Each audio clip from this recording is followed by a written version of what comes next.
হাসানাতকে গুম করা হয়েছিল, আপনাদের মনে আছে কিনা? সংগ্রামী ভাইরা আমার, এই আন্দোলনের কারণেই মুফতি আমিরকে এই আওয়ামী সরকার, স্বৈরাচার সরকার তিনি গৃহবন্দী করেছিলেন। আল্লামা আমিনী গৃহবন্দী অবস্থায় দুনিয়ার থেকে বিদায় নিয়েছিলেন। আমরা তার রুহানি সন্তান। আমরা বলতে চাই, যদি আমাদের সন্তান যায়, যদি আমাদের জান যায়, আমাদের ইজ্জত যায়, আমাদের সব কিছু বিলীন করতে হলেও আমরা কোরআন রক্ষা করে ছাড়বো ইনশাআল্লাহ। আমা তাওফীকি ইল্লা বিল্লাহ। সম্মানিত তাওহীদি জনতা, এই পর্যায়ে বক্তব্য নিয়ে আসছেন ঐতিহ্যবাহী সাদগা মাদ্রাসার মুহাদ্দিস মুফতি আবু বকর সিদ্দিক।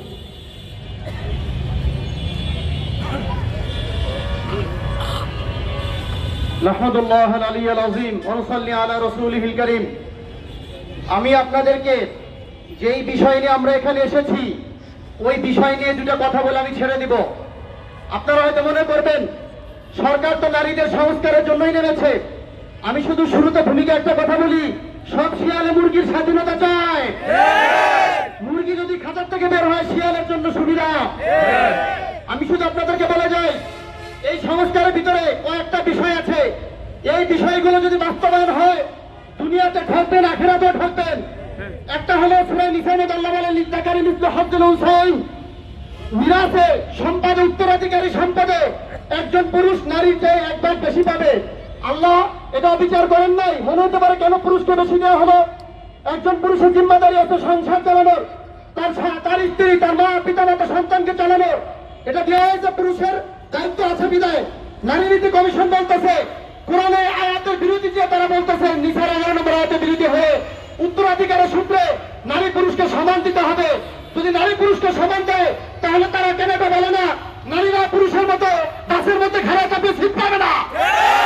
তারা বলে না নারী যখন রাস্তায় ধর্ষিত হয় নারী নীতি কমিশন তখন কোনো কথা বলে না। আরেকটা বিষয় হলো, তারা বলেছে যে যৌনতার যারা যৌনকর্মী তাদেরকে নাকি শ্রমিকের মর্যাদা দিতে হবে। এটা মুসলমান দেশ, 90% মুসলমান এখানে বসবাস করে। আপনাদেরকে এটা প্রমাণ করতে হবে, তোমরা যেই দলে আমাদেরকে শাসন করো না কেন, কোরআনের বিরুদ্ধে গিয়ে এই সমস্ত নোংরা আইন করা যাবে না। যদি এই আইন বাস্তবায়িত হয় একটা জানাজার সমাজ আমাদের জন্য অপেক্ষা করছে। আল্লাহ তাআলা বলেছেন যারা জেনাকারী তাদেরকে শাস্তি দাও। সুতরাং প্রতিটা ব্যক্তি এটা কোনো পেশা হতে পারে না। আমাদের মা বোনদেরকে ঘরের থেকে বের করে প্রতিটা ব্যক্তি করার জন্য আগ্রহী করা হচ্ছে। কোরআন বিরোধী। আরেকটা জিনিস বলে আমি ছেড়ে যাচ্ছি, তারা বলে কি রাষ্ট্রধর্ম ইসলাম থাকবে না? যেই দেশে পরিমাণ সংখ্যাগরিষ্ঠ নাগরিক থাকবে ওই দেশে ওটাই রাষ্ট্রধর্ম থাকবে। 90% মুসলমান কখনো ইসলামকে বাদ দিয়ে অন্য কিছুকে রাষ্ট্রধর্ম মানবে না। মুসলমানের ঘুম ভাঙে আসসালাতু খায়রুম মিনান নাওম দিয়ে। এদেশের মুসলমান ঘুমাতে যায় তাবারাকাল্লাযী বিয়াদিহিল মুলকু পড়ে।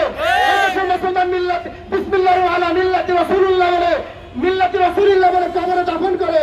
সুতরাং এই দেশের মুসলমান রাষ্ট্রধর্ম ইসলাম নিয়েই বাঁচবে। রাষ্ট্রধর্ম ইসলাম ছিল,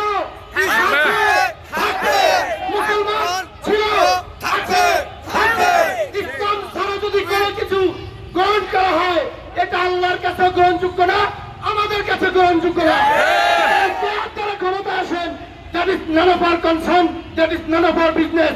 কিন্তু এই নারী সংস্কারের 11টা নির্লজ্জ বেহায়াপূর্ণ যে সমস্ত কানুন আপনারা করেছেন, এই কানুনগুলো